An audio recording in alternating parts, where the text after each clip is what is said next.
No one lays down the law like Car and Key. This is the Law Report on SAFM. And a very good evening to you from tonight's Law Report program. This evening we're focusing on property law, and joining me in our Cape Town studios this evening is not our usual property law attorney, Ishmael Mohammed. He's away this week, but I am delighted to tell you that I'm joined by one of our regular guests who's kindly stepped into the breach, and we'll be discussing property law with her this evening. And that's Nicoline Skuman-Low, and she's a director of Skuman Law Inc., Attorneys, Conveyancers and Notaries Public. Nicoline, good evening. Welcome to, well, on the wrong show, but thank you very much for stepping in and helping us out this evening. Thank you for having me. I'm very excited to be here. We've got a few emails to start with, but you can call in the meantime and leave your name and number with my producer, and we'll call you right back as soon as we're done with the emails. We've only got 5 of them, I think, so they should go relatively quickly. And the number to call in on is 0892 10 2010, 0892 10 2010. And if you'd like to SMS us, the number is 40938. And then just a reminder, we're not doing labour law tonight, just property law, and so just that's it. We're only discussing that particular aspect of the law tonight, property law. So give us a call, 0892 10 2010, or SMS us on 40938. Calling all the courageous hashtag characters, Fridays at 7 p.m, who aren't afraid to be tested through comedy. Those who have a game plan, Thursdays at 11 a.m, and want to sharpen their entrepreneurship knowledge. Who want to be challenged on perspective and see the world from another point of view. RSVP Dare to Change, Fridays at 8:30 p.m. And those who need the motivation to always be the best versions of themselves. Tune into It's Gospel Time, Sundays at 9 p.m. for game-changing family entertainment during May and June. Choose SABC2. 67 homes for 67 families are to be built during Habitat for Humanity's Nelson Mandela Build Week from the 17th to the 21st of July in Orange Farm, Gauteng.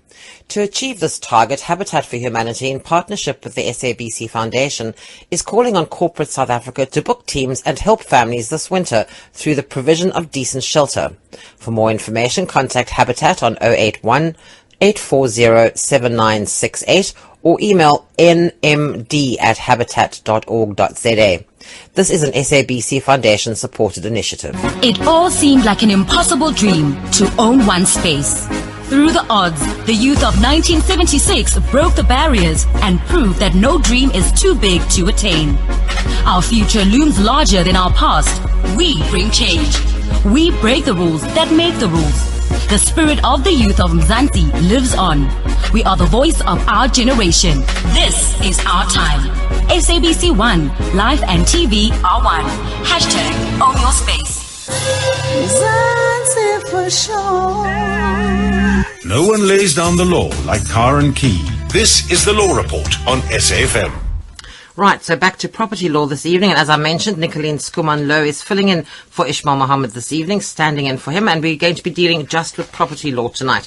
Nicoline, we do have a few emails, so we'll get to those first. The one says, I was a tenant paying rent until I defaulted on my monthly rent because I lost my job, and my landlord opened my room in my absence and took my furniture because I told him I was leaving at the end of the month.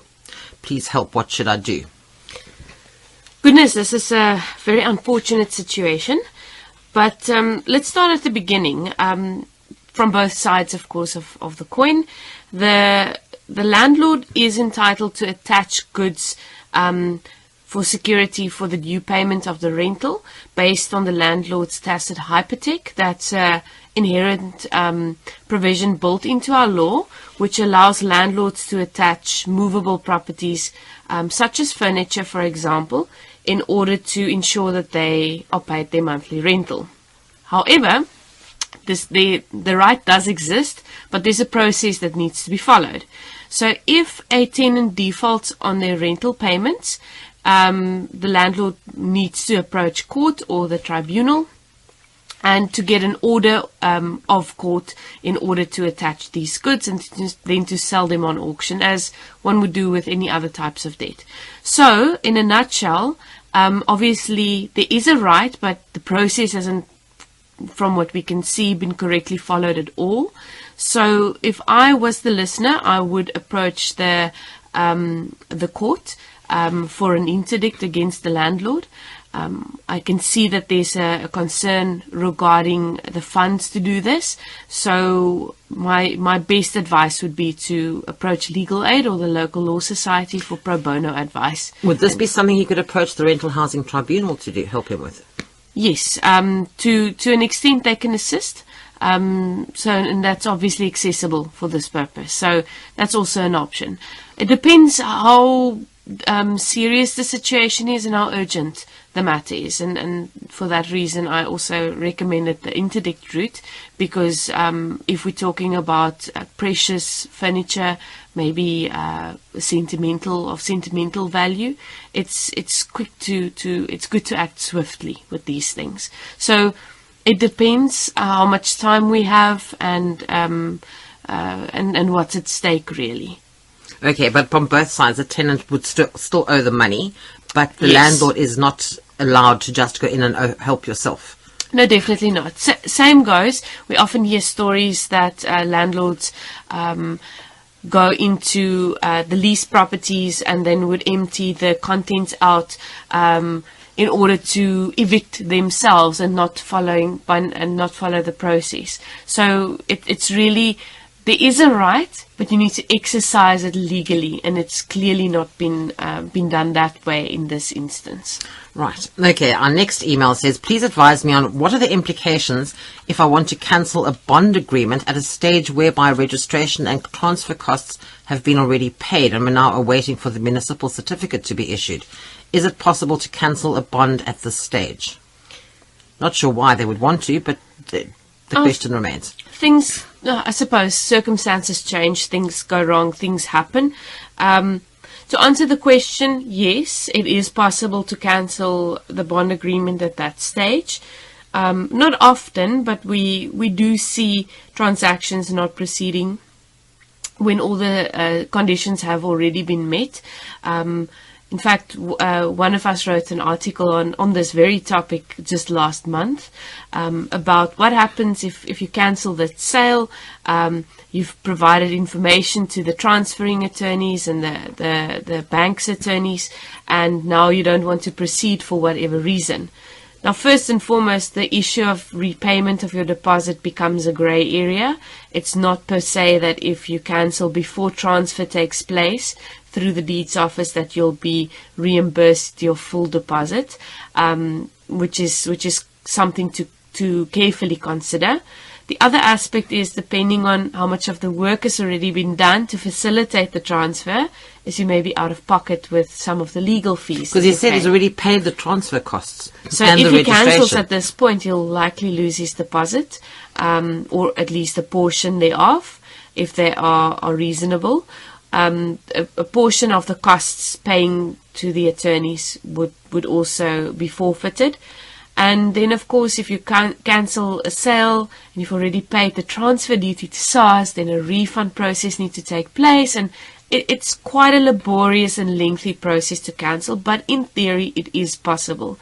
So what we often say to clients in conclusion is, if you are considering to cancel such a transaction, weigh up the costs of potentially forfeiting your deposit, waiting for your money to be reimbursed by SARS if you've already paid the transfer duty, and forfeiting a portion or all of the legal costs that you've already paid. The listener does say that he only wants to cancel a bond agreement, doesn't mention anything about a sale of a house. We would imagine that remember, everything like that is tied together. So if you cancel the bond, then you are altering the terms of the sale agreement, which is a domino effect. So if you want to alter the sale agreement by making it perhaps a cash sale now and not a bonded sale anymore, then you'll have to negotiate and get consent from the buyer, being yourself and the seller.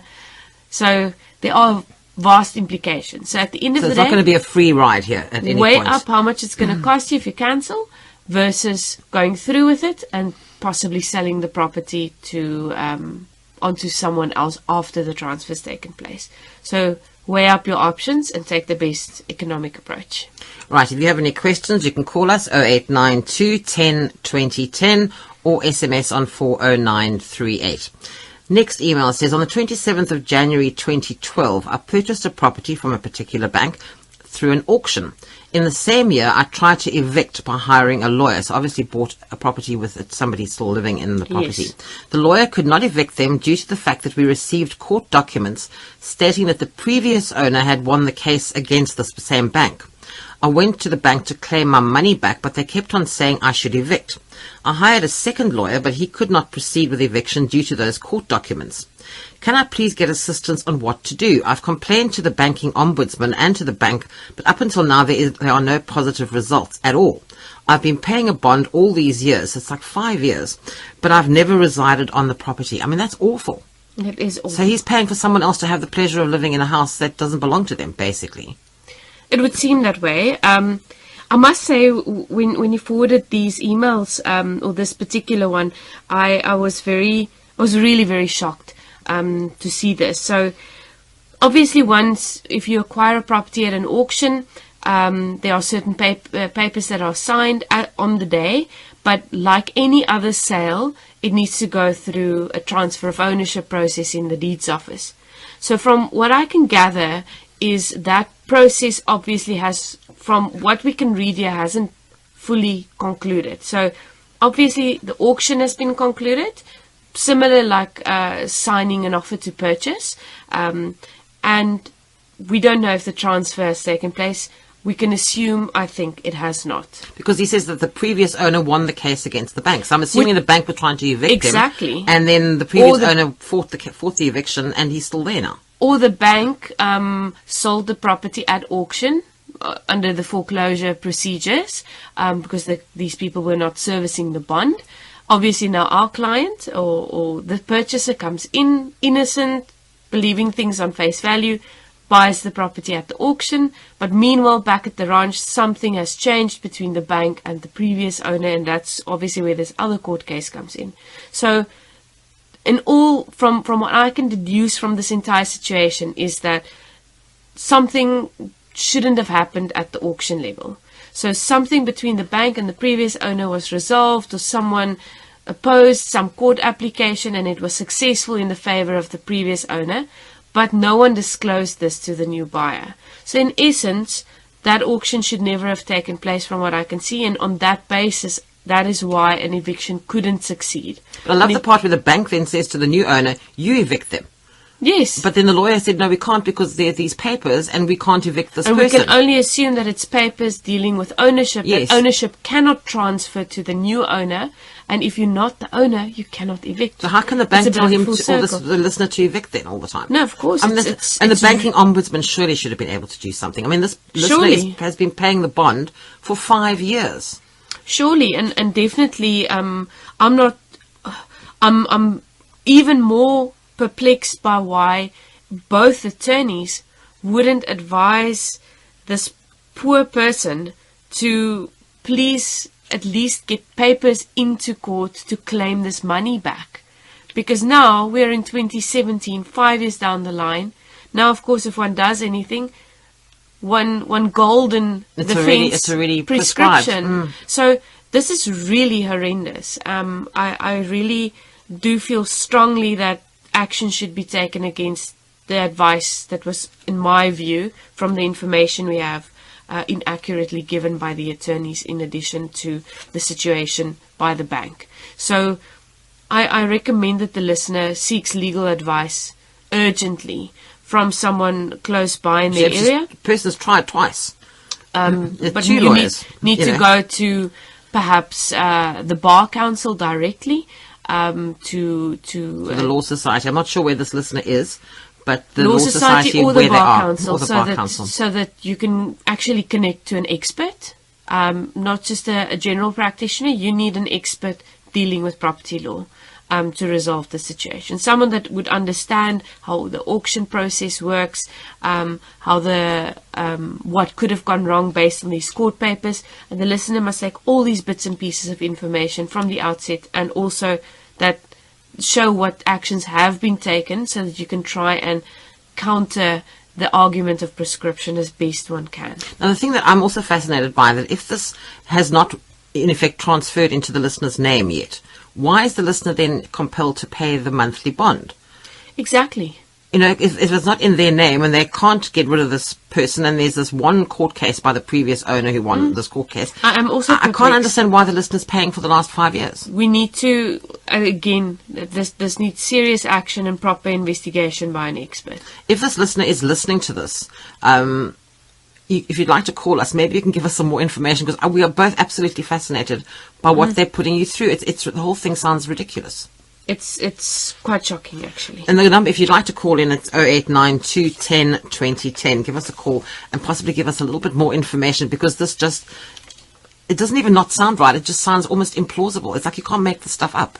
It's that bizarre. I mean, it really is. I've heard of, in my experience, I've seen some properties acquired at auction that have all sorts of defects and so on, but fairly, fair enough to the auctioneer.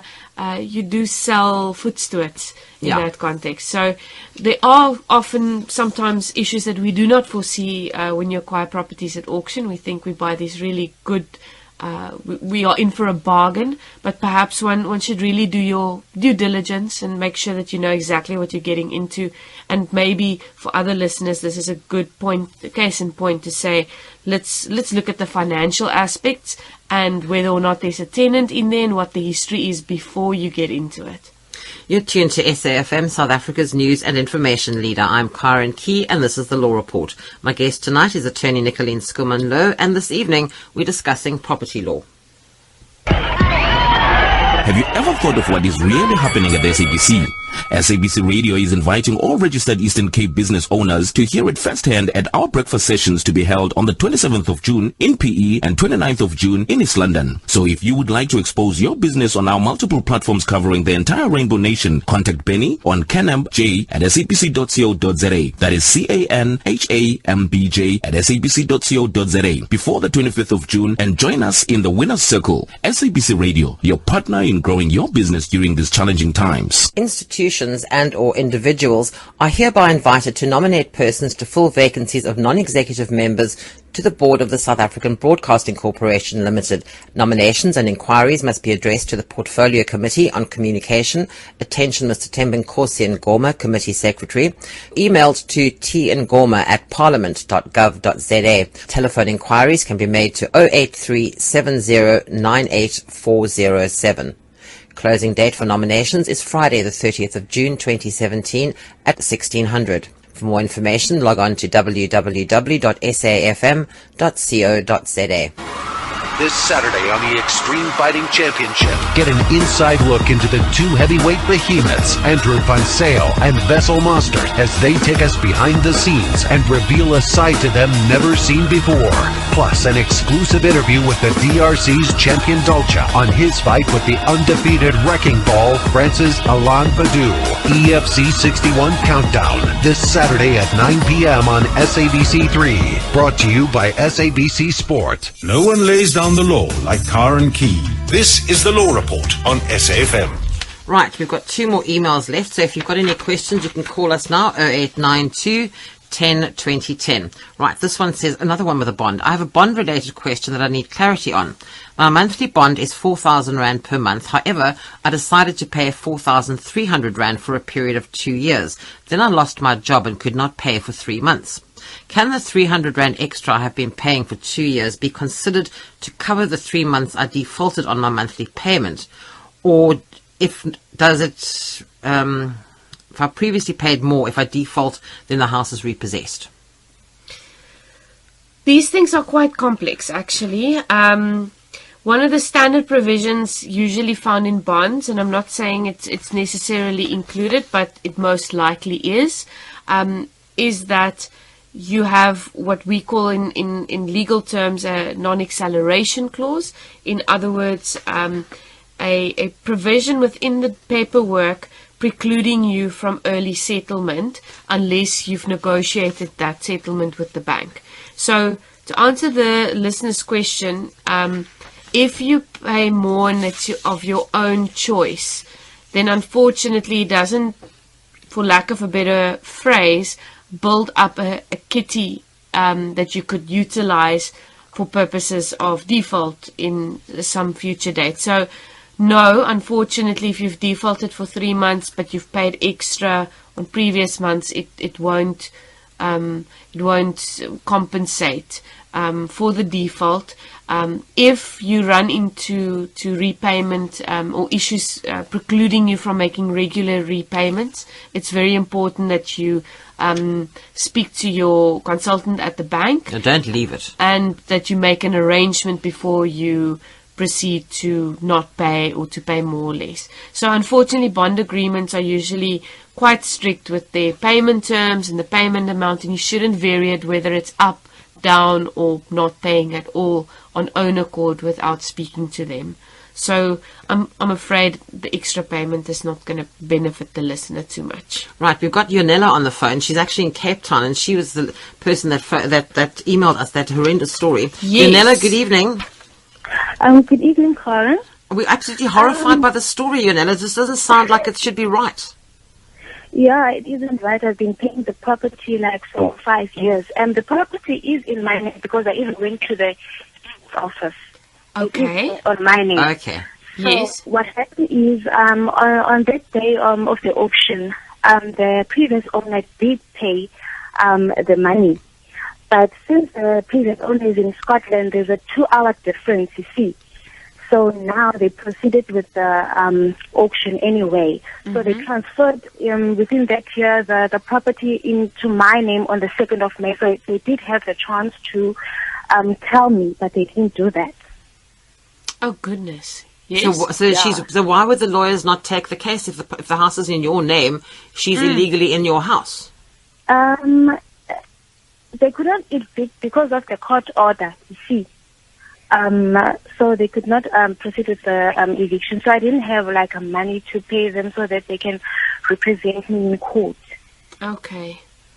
Yeah, that's what happened. And in 2013, November 2013, it says that I've got documents that says that the sale in execution of the property in of number 481 Langa situated in the city of Cape Town, Division, Western Cape Province, which took place on the 27th of January 2012, is hereby set aside. So that means the previous owner did win the case against ABSA, according to these documents that I have. Then but it just doesn't make any sense. Why, if she won the case, then you... And if the property's been transferred into your name in the deeds office, then you've got locus standi in legal terms, which means you can approach court. You're the lawful owner and you're entitled to possession of the property and to evict any unlawful occupiers. So this person... Even the civil lawyer made something like an opinion that you do at the deeds office. And he also told me that I cannot evict those people. I must just get my money back. No, that really doesn't sound right. Yeah. I mean, if you are the lawful owner, which means if your name is on the title deed in the deeds office, then you are the lawful owner, and you are entitled to possession of your property, which means you're entitled to live in the property or to rent it out to someone else and get paid for it. And those people who are living in it and not paying are unlawful occupiers. So I'm really sorry to hear that you've received what I still consider as being irrational advice. I'm not even going to call it poor advice. I think it's irrational advice. It's very clear. The owner, legal owner of a property, is entitled to possession, use and enjoyment of their property. If they can't get it because someone is preventing it, they're not paying rent, they simply put, they shouldn't be there and they should be evicted. Is this a housing tribunal issue or is this a... No, unfortunately, I would actually approach the Law Society. If money's of concern, get a pro bono attorney and even ask them to appoint an advocate for you so that you can do this via the High Court and get it done. I've tried that. They said that because of my salary, I cannot qualify for that. Okay. So maybe someone that would be willing to take this on a fixed fee or on a contingency basis, maybe? Contingency, Not really. few people would do that, specifically for something like this. or at least an installment payments of sorts. But I mean, come on, this can't continue. Would Yonela be able to actually try and get the money back from the person who's been living in her house for 5 years? You can try. I mean, at the end of the day. You know what? She wanted to pay the outstanding balance of 126,000 in cash, but sorry, I'm so sick. Yonela, I'm sure you are. This is a horrible situation. I'm so sorry you're going through this. Sorry. My heart breaks because this is just such a unnecessary. I mean, and the attorneys are giving. I want to take the money because I did speak to her lawyers. So she wants to pay this money off the bond of her bond. To pay the full outstanding balance, and the bank doesn't want to take it. Because she would have then felt that it was her house. She was buying it effectively. That could have complicated things if she had done that. And she wanted to pay in cash, but the bank doesn't want to take it. So I don't understand why should I be paying insurance to. But this whole thing is ludicrous. I mean, you've been paying for 5 years for a house you can't live in, and she's living in your house. Yeah, I've been living. Every month I've been paying because the bank threatens me if I don't pay. And of course, unfortunately, that's how it would work. If for nothing else, I would like to see if we can't help you. Yonela, we've got your number, okay? Okay. And we will try and see if we can find somebody that can help you, because this should not be happening. No, this no. really shouldn't be happening. And the fact that you are so distraught, I mean, I'm surprised you are still able to speak clearly after 5 years, because I don't think I would have been as calm about it as you are. You're dealing with this incredibly well. You sound like a very strong person, Yonela. And I admire you, because I don't think I would have been able to do this for that long without absolutely losing my mind. I've tried everything. And you have not been treated well by all accounts, by a number of different people. We will see what we can do, Yonela. We've got your number. Okay. We'll see if we can help you. Okay. Okay. And stay strong, Yonela. We'll be in touch, okay? I will. Thank you very much. Thank you, for Yonela. everything. Thank you. Okay. Bye-bye. Breaks my heart. Absolutely breaks my heart. We've got another caller we're going to put on in a moment, and he's actually there now, Abdul in Queenstown. This obviously isn't a unique situation. Abdul, good evening. Please, can I contribute to the program? Yes, you're talking to us, Abdul. This is a very sad story. Yes, and you know someone else in the same situation. Abdul? Yes. Sorry, I'm going to try with a similar... Yes, hello? Yes, we're listening, Abdul. Yes. Yes. Then the same Absa bank, she finished paying the property, and now getting the title deed is a hell.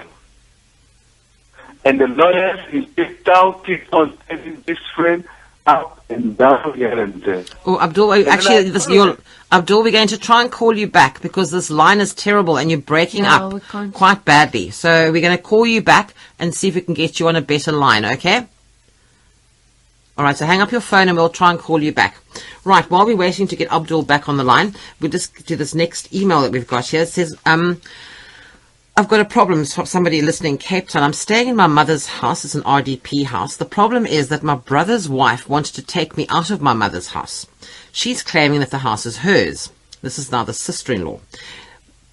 The listener's mother had the house before, and it was a shack before, and then the time came for applying for an RDP house, and she applied like everyone else, and fortunately she got one. But the city of Cape Town forced her to put the house in my brother's name. Now, I don't understand why. Then he says, I don't know the reason why they did that. I'm assuming that they found out that my mother was earning more than 3,500 Rand a month. I don't know, says the listener. At the time, my mother was forced to register her house under my brother's name because he was single. He later got married to the sister-in-law who now wants to get me out of the house. In 2011, my brother died, and now she's claiming that the house is hers because they were married. Unfortunately, it sounds to me almost like it is hers because they've been registered in the brother's name. Yeah, and probably married in community of property, so it probably passed by way of succession to the sister-in-law. Obviously, if an eviction process is started and if the listener would be destitute as a result of the eviction, he may always oppose it. Particularly the courts in the Western Cape are very helpful when it comes to evictions involving people that would be left homeless as a result. Particularly in the higher courts, we've got a very firm stance that has been taken on a number of cases about the constitutional right of right to shelter. So if the listener will be destitute as a result of it, which I am reading between the lines, he would, then he can oppose it and they won't put him out on the street. So you could fight this. So you could fight this, but inevitably the principle of it's my property and I'm allowed to use and enjoy my property will prevail at some point. It's not a permanent solution. So for the short term, it could be, but not sustainable for the long term. So you would probably need to make his peace with the fact that it's now his sister-in-law's house and would either need to make an arrangement that is good for both of them, or would have to look for alternative accommodation on the long run. Right, we think we've got Abdul in Queenstown back on the line. Abdul, let's see if that line is any better. Okay, thank you very much. Oh, that's much better. Okay, so what was your story, Abdul? You were going to tell, you were trying to tell us and we couldn't hear you too well. Yes, I was saying I've got a similar case. It's about a title deed. Okay. Okay. Yes. A friend finished paying for the property for 2 years now, and is struggling to get a title deed from that same bank, Absa Bank. We've tried everything, and the lawyers in Cape Town keep on telling this friend, today, tomorrow, let's keep the title deed for you, when you need it, we're going to give it to you. I said, no, you must release the title deed. This client is done paying for 2 years now. What makes it so complex? So what I'm trying to say that why is it that the lawyers of these banks are engaging in things that are not helping clients? That's actually very strange, Abdul, because normally when the minute you stop paying for your bond, they can't wait to make you take your title deed back so that you can actually. For her, when she needs it, she can come for it. I said no, it doesn't make sense. The only thing is that possibly if you're wanting to keep open a sort of one of those loan things where you can actually draw money off your bond, then they will possibly. Did your friend pay off her bond quite early? She's paid everything. Yes, I know, but was it early though? I mean, was the bonds, did it still have like another 10 years to go or something, and she just paid it off a lot quicker? I think about 5 years, and then she paid up everything. When she got some money, she paid up everything to cover the rest of the balance, and then they gave her a proof of payment of a settlement from the bank, and then she requested for a title deed. And the bank are referring her to the lawyers in Cape Town. And then she wrote to the lawyers in Cape Town and faxed to them. They came back to her that, okay, they have acknowledged everything, but they will prepare a title deed. After a month, we made follow-up. They said they want to keep the title deed for her, and then when she needs it, more or less like the administrators for her property. Then I said, no, it doesn't make sense. Well, practically what happens is that once the bond is fully settled, in other words, you get the settlement figure from the bank, then you make your final payment, then they instruct their attorneys to cancel the bond in the deeds office. Because remember, a bond is not only a loan, but it's actually an agreement that gets registered in the deeds office, and the title deed gets endorsed to the fact that there's a bond on the property. So when the bond is fully paid up, that needs to be removed at the deeds office. Yeah, it's fully paid. Yeah. So if it's fully paid, that's one leg of the process. The second leg of the process is to do a formal bond cancellation in the deeds office. And that's what many of these guys don't tell you properly. So you think, okay, I've paid the loan, give me my title deed. But they are not always clearly communicating, but it's a process, so we need to remove it at the deeds office. It's going to cost you X amount of money. It's usually a couple of $100. It's not a lot. It depends on the amount of the bond concerned. It's on a sliding scale, but it's not as much as the transfer costs, which could be a couple of thousands usually. So once you pay that, then you get the deed released with all the stamps proving that the bond is now cancelled, and in the deeds office as well. So possibly that's where the confusion is sitting, and that's why that's not being communicated to your friend properly. It's just a suggestion. I'll make a follow up on that. So tell him or her to ask these attorneys how far the bond cancellation is. They'll understand that's the formal name for the process, and if there's any further payment, and it takes a couple of weeks usually. It doesn't happen. I want my title deed today and tomorrow it's in the post.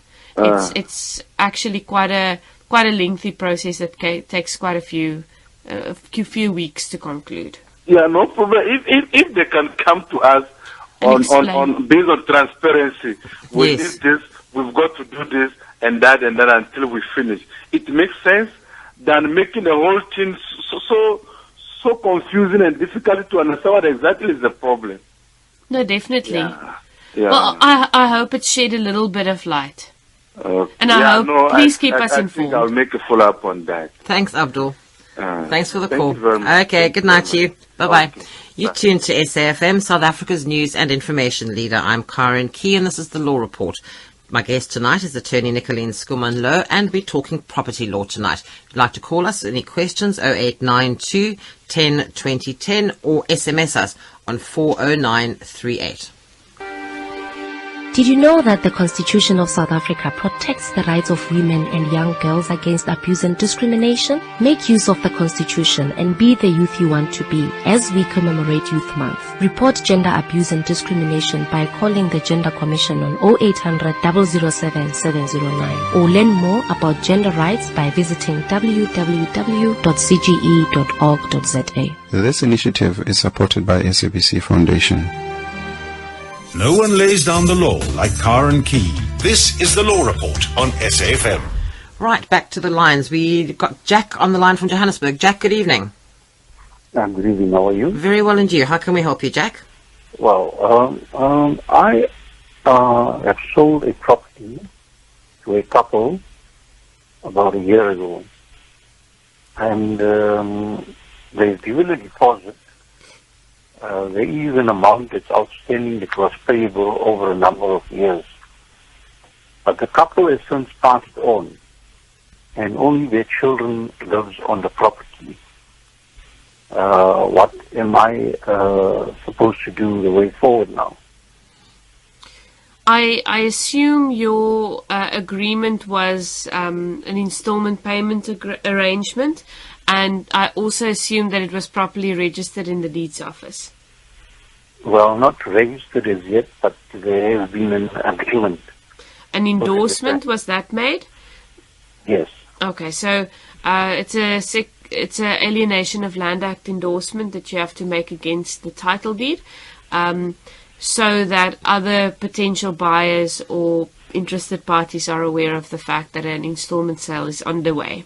So in a normal situation, the payments would come in regularly, and on the due date the transfer would take place. If, however, a default happens, which obviously is happening now, and I'm not sure whether or not the deceased estate of the person having passed away has made contact with you to settle the outstanding amount. I assume not. So are you looking at cancelling the agreement now? Yes, sort of, because obviously the children cannot get into this contract because they haven't signed anything. Well, it depends on how how the will of the deceased has been constructed. So if the deceased estate is able to pay the balance, then it would obviously be registered into the deceased person's estate's name, and depending on who inherits from them, it would go immediately almost from there to the heirs. That's usually what happens if someone passes away before transfer of a property has been concluded. So you'll have to, in my view, give the estate a chance to pay the amount owing. If they can't do so, in other words, if there isn't enough available funds in the deceased estate to make this payment, then your only recourse would be to cancel the agreement, and to cancel the endorsement in the deeds office, and to market and sell it to someone else. And obviously, potentially to evict the people who are now living there as well. How long ago did the purchasers pass away, Jack? About a few months ago. Okay, so obviously the estate hasn't been fully wound up then, so there is still time for that to possibly happen. I'm actually not too sure if there's a will in place. Well, if there isn't, then the children will most likely inherit the spouse and the children if it's a big enough estate. Otherwise, just the spouse. Is there still one living member? Are there still the spouse alive, or did both parents passed away? Okay. Yes. Then it's likely the children. So the key would be to get in touch with the executor of the deceased estates, and to make contact and find out whether or not they'll be honouring the agreement made by the deceased person. If the answer is no, then you'll have to proceed with a cancellation and likely evict the children from the property. So, in the sense, sorry, I hope I'm not taking up. No, that's fine, Jack. The full amount has to be paid in, not in deposits anymore. Well, usually it depends on the agreement that you've entered into. Usually these agreements, those that we construct, accommodate for such an eventuality by saying that you need to, if you were to pass away and the transaction has not been finalized, then it's an acceleration clause. In other words, if you default or if you pass on, then the full amount outstanding becomes immediately due and payable. So it depends what the contents of the agreement is. If it's silent, then I suppose there could be a potential for negotiation, but you would have to find out from the deceased estate whether or not they are actually in the position to pay anything towards this. If they refuse or if they're unable to, then move on, and unfortunately that will include an eviction and cancellation of the sale. Thank you for your advice. Thanks, Jack. Good luck. Thanks. Bye-bye. Just a quick SMS before we go to the next call. It says, what legal action can we take against someone who's taking rentals from tenants on our property without our consent? We pay the levies for this property. We have the title deeds with us, and we're not living on this property yet. It sounds like fraud, to be quite honest. Yes. And I say that with some shock in my eye. Not really, because we've actually been exposed to one or two matters where that is, it's a fairly common scam these days, where people pretend to be the landlord of a property.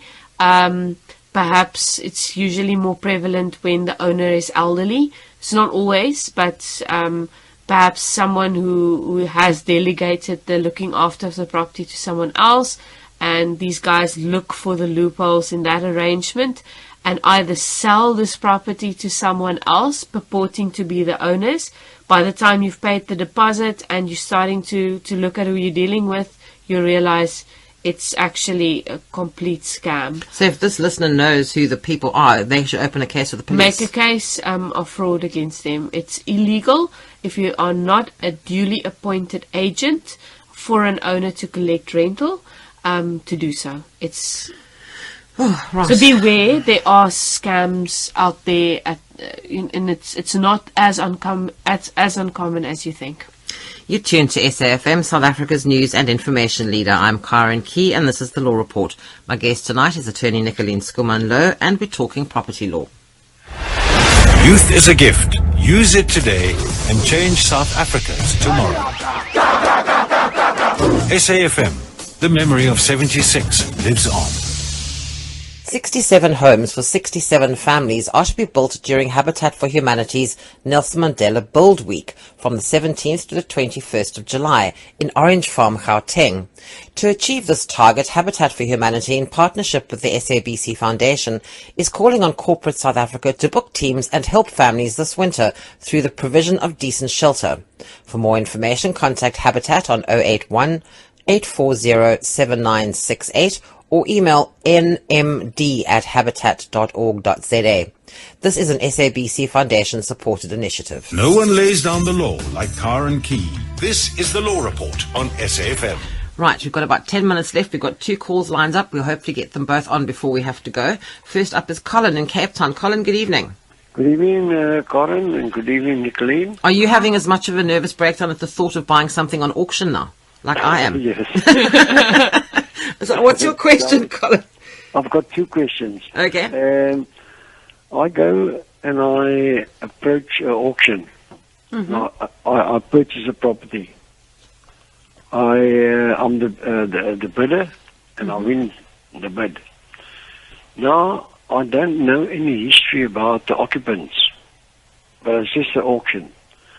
Who is liable to tell me why and who and how are those occupants that's in the property? Whose work is it to get them out once I purchase the property? Okay, it's question number 1. Okay. Question number 2 is, I own a property. I've got 2 daughters, and I don't want anyone to fight about it. I said that they can have the property. In other words, I'm giving it to them. They've got to sell it and split up. Mm-hmm. Is there any transfers involved there or anything like that? I'm giving it to them. I'm putting it in my will. They can have the property. And they must get rid of the property, sell it, and share it right down the middle. Okay, let's just go to your first question about the auction and the tenants. Yeah. Okay, auctions are different to sales. In the sense that a sale gets negotiated, and the purpose of a negotiation for a sale is for the buyer to see what exactly they are buying, to do, perhaps in corporate language, a due diligence, check if the building plans are all lawful. There are all sorts of checks that buyers do via estate agents, and which estate agents are obliged to disclose if they are dealing with any sales of property. So in a sale, it's a very different situation than in an auction. An auction is also a type of a sale, but it's very much based on the principle of voetstoots. So if you buy at a highly discounted rate, and that's sort of the logic behind it, a highly discounted rate, so you take on a little more risk than a traditional buyer would in a negotiation setting. So to answer your question, if you as the bidder do not research who or what you're dealing with, and most professional bidders it's a self-generated phrase that I've just coined. If you regularly make bids, it is actually expected of you to do a bit of homework. And most that are quite successful at turning these properties for a profit are usually quite good at assessing their risk by doing their own homework before they go there. So no one could be held accountable. Unfortunately, you'll have to do your own homework, or face the consequences if you go into it blindly. Okay, so I won't be doing that anytime soon. Right, and then the point about Colin wanting to have his daughters to have the house, but they're still inheriting if one day he passes away. They still have to transfer it into their names before they can sell it.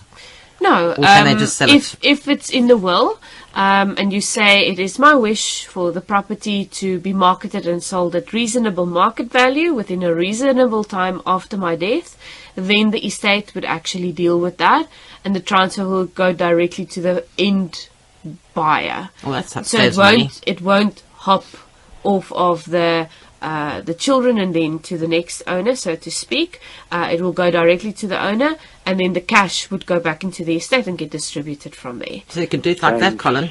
Thanks very, very much. Just Colin. make sure you put it in your. Just make sure you put it in your will like that. Yes, exactly. I'm very. I remember I phoned you a couple of months ago. And this is Nicoline. Yes, remember? I'm so sorry. Yes, I do remember, Colin. How are you doing?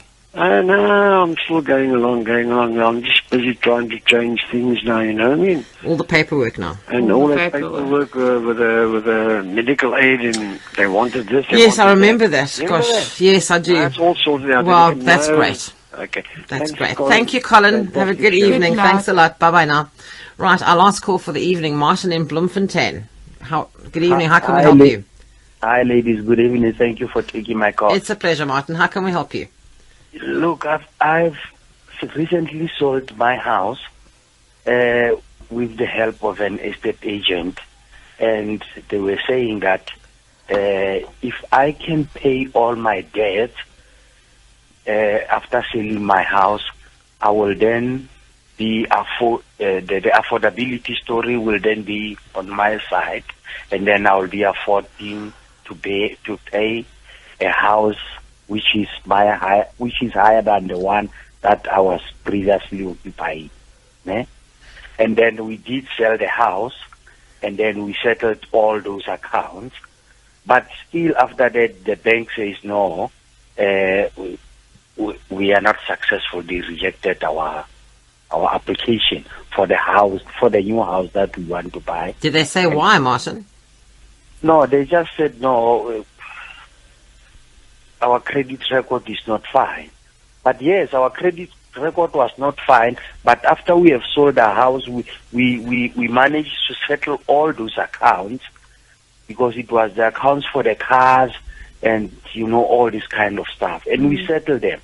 And the impression that I gave me was that as long as you can settle this account, then it means the affordability story then will come in. And they said yes, you afford now, because after at the end of the day, you've got 29,000 rand that lies there, which you can be able to pay the bond with. So now I want to find out what are my options now, because now I'm renting now. I was actually supposed to have got into a new house. So okay, Martin, what are my options? Okay, we've got about 2 minutes left, Nicoline. So how can we help Martin here? Okay, well, once the debts have been paid, you need to get paid up letters from all the creditors. And once you have that, you need to remove those judgments or defaults from the credit record. Did you have judgments against you, Martin? No. Just defaults? No, there were no defaults. It's just that we owed those people. There were no judgments. Okay, so you just owed quite a lot of money in debt. Yes. But no one took out any judgments. You weren't listed with a credit bureau or anything like that. No. Okay. Have you checked? You need to check that. I was going to say now there are a number of platforms through which you can get a free credit record. And if the bank has rejected your bond application because your credit record isn't fine, then there's probably something on there. Either a default, meaning a creditor feels that they haven't been paid on time, then they list you as a defaulter, or a judgment. If you failed as a result of the affordability test, it could be that your income and expenses are too close together, or for in comparison to the amount of money you want to lend from the bank. They use a very specific formula. So give or take, we always say for the amount of bond you want to pay per month, you need to earn at least 3 times, if not 4 times. 4 times makes it more comfortable in order for you to get that amount. So if you want a 10,000 rand a month bond, then you need to be able to earn. Then you need to earn at least 30,000. That's plus minus. Obviously, don't quote me on this. They use different formulas, but you need to then see whether it's default, judgment, or affordability that lacks. Okay, Martin, I'm so sorry. We literally have got about 30 seconds left, but you need to go and check your credit record. Go to one of the credit bureaus and check what your credit record is looking like, and that might be able to give you some idea. My thanks once again this evening to attorney Nicoline Skuman-Low. She's the director of Skuman Law Inc., Attorneys, Conveyancers and Notaries Public, and she's been my guest on tonight's edition of the Law Report program. Nicoline, thank you very much indeed for stepping into the breach and helping us out this evening. Only a pleasure. And Ishmael will be back with us again on Monday, the 31st of July for more property law. In the program next week, we'll be discussing labour law with Michael Bagram. We won't be taking any calls next week, but Michael will be doing a special program with me on polygraph testing, and we'll also have a special guest in the studio for that. And we'll be talking about whistleblowing. That's the Law Report next Monday, the 3rd of July. I'll be back with you again tomorrow evening just after 9 with Health Matters, so join me for that. But right now, time for Stephen Coker and some nighttime music. Hello, Stephen. Thanks, Karen. Wow, polygraph testing. I wonder what it's like to go through that. I'm actually was about to say, well, I don't want